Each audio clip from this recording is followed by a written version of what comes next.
Bonsoir à tous, et bienvenue à vous, chers abonnés, sur votre chaîne préférée Cameroun Info 237.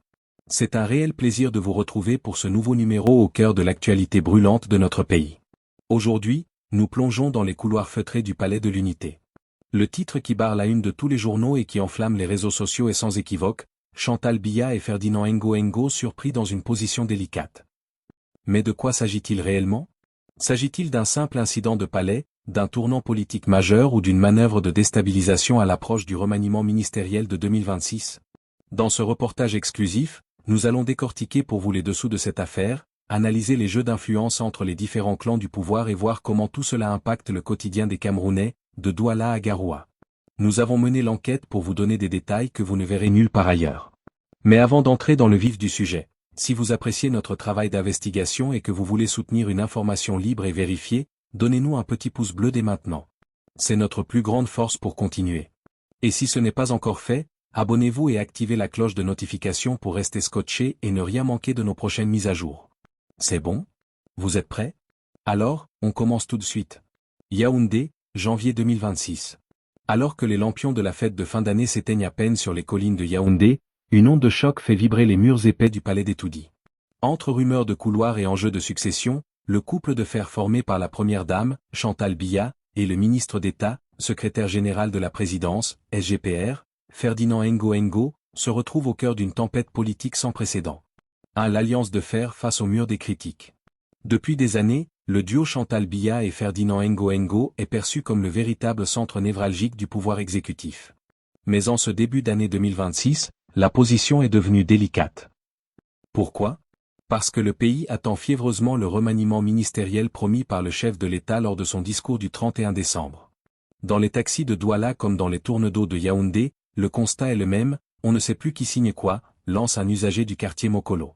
Cette délégation de signature permanente à Ferdinand Ngo, surnommé le vice-dieu par certains détracteurs, cristallise les tensions. La proximité affichée avec la première dame n'est plus seulement vue comme une alliance stratégique, mais comme un verrou qui empêcherait toute nouvelle figure d'émerger. 2. Le quotidien des Camerounais, entre espoir et désillusion. Pour bien comprendre la portée de cette actualité, il faut descendre dans la rue. La vie chère.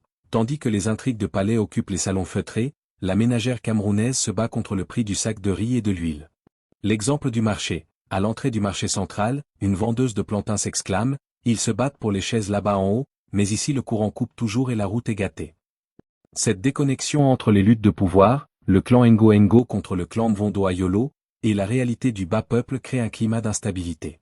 Chaque rumeur de position délicate ou de scandale au sommet est vue comme une preuve supplémentaire que les élites sont plus occupées par la succession que par le développement. 3. Les dessous d'une position délicate. L'expression qui circule sur les réseaux sociaux évoquant une position délicate ne désigne pas seulement un incident physique, mais surtout une fragilité politique. Le duel des clans, le SGPR est sous le feu des projecteurs à cause de plusieurs dossiers sensibles, gestion des fonds de la CAN, grands projets d'infrastructure.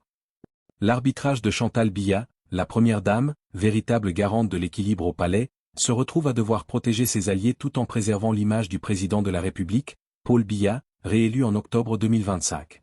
Note d'analyse, être surpris dans une position délicate au Cameroun, c'est souvent faire l'objet d'une fuite d'informations orchestrée par un clan adverse pour fragiliser un pilier du régime. 4. Quel avenir pour 2026? Le Cameroun se trouve à la croisée des chemins. Les élections législatives et municipales prévues cette année vont tester la solidité du RDPC, parti au pouvoir. Si l'alliance Chantal Biya Ngo vacille, c'est tout l'appareil d'État qui pourrait être remodelé. En attendant, les regards restent braqués sur le palais de l'Unité. Chaque geste, chaque audience, chaque décret est scruté par une population de plus en plus connectée et exigeante. En résumé, pourquoi ce sujet passionne-t-il autant? Le peuple camerounais aime ses dirigeants mais craint l'incertitude.